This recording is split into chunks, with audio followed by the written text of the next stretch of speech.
Good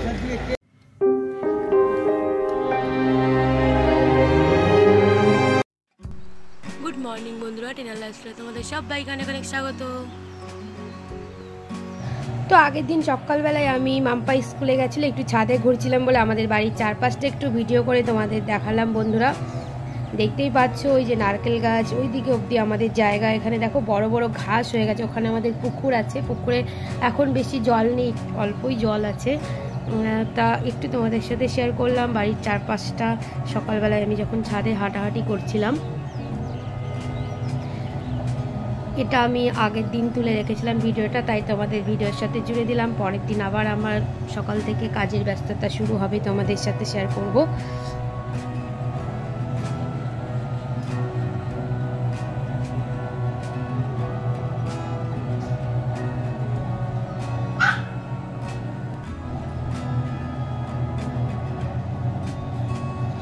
এইদিকে যত গাছপালা দেখতে পাচ্ছ বন্ধুরা, এগুলো সবই আমাদের বাড়ির ভেতরে। নারকেল গাছ, সুপারি গাছ দেখতে পাচ্ছ, সব আমাদের বাড়ির ভিতরে।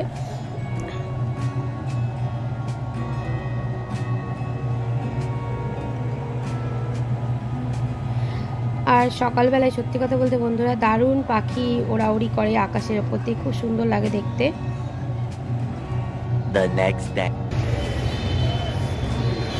আর এটা একটু বাজারের ভিডিও তোমাদের দেখিয়ে দিলাম। এখানে আমন্ড আছে, বাদাম, কাজু, কিশমিশ এখান থেকে কিনে এনেছিল তোমাদের দাদা, তাই একটু ভিডিও করে এনেছিল, তাই একটু তোমাদের সাথে শেয়ার করলাম। কাজু কিশমিশটা তো তোমাদের দেখাবো।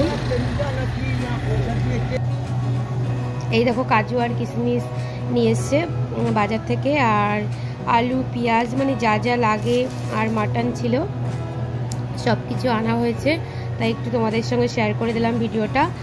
আর মাম্পা বায়না করছিল বলে 1 hour later তরমুজ আনা হয়েছিল। দেখতে পাচ্ছ তরমুজটা অনেক বড়, কিন্তু খেতেও খুব সুন্দর ছিল, আর ভিতরটা খুব লাল ছিল, আর তরমুজটা খুবই মিষ্টি ছিল খেতে।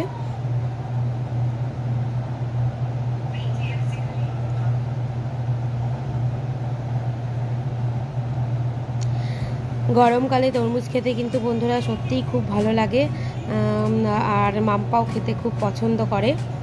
আমরা সবাই খুব খেতে ভালোবাসি। গুড মর্নিং বন্ধুরা, ডিনার লাইফে তোমাদের সবাইকে অনেক অনেক স্বাগত। আজকে দেখো সকাল সকাল আজকে তোমাদের মটন দেখাচ্ছি। আজকে মটন হবে।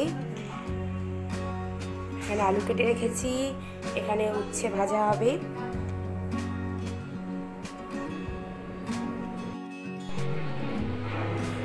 আর আজকে আমি মটনটা রান্না করবো বন্ধুরা, একদম মানে শিলে মশলা বেটে রান্না করব। আজকে মিক্সিতে বাটবো না।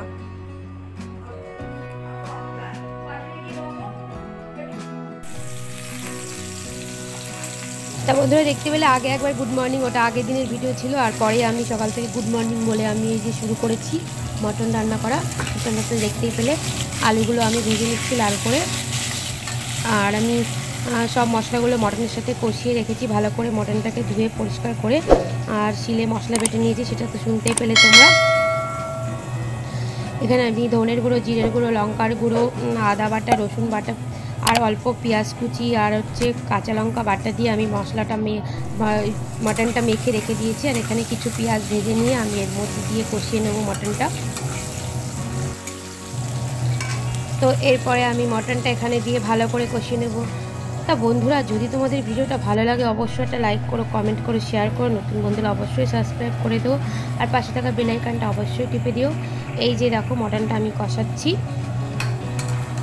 কষিয়ে আমি ভালো করে এখানে আলুটা দিয়ে পরে আরেকটু কষিয়ে আমি প্রেসার কুকারে দিয়ে আমি জল দিয়ে, ওটা তোমাদের সঙ্গে শেয়ার করিনি বন্ধুরা।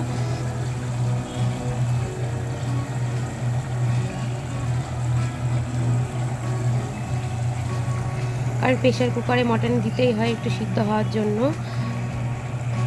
3 hours later আর এই যে দুপুরবেলায় ভাত বেড়ে নিয়েছিলাম তোমাদের দাদার জন্য আমি, লাল লাল মাটনের ঝোল, পাট শাক ভাজা, উচ্ছে ভাজা, স্যালাড। 2 hours later এই দেখো বন্ধুরা তরমুজটা আমি কেটে নিয়েছি, দেখো ভেতরটা কিন্তু খুব সুন্দর লাল, আর সত্যি খুব মিষ্টি ছিল। আমরা ফ্রিজের যেহেতু খাই না বলে আমি আর মেয়ে খাই না ফ্রিজের খাবার, আমি বাকিটা ফ্রিজে রেখে দেবো, আর বাদ বাকি তোমাদের দাদা আবার ফ্রিজের খায়, ওর জন্য ফ্রিজে কেটে রেখে দিয়েছিলাম। আর আমরা আলাদা করে কেটে খেয়েছিলাম।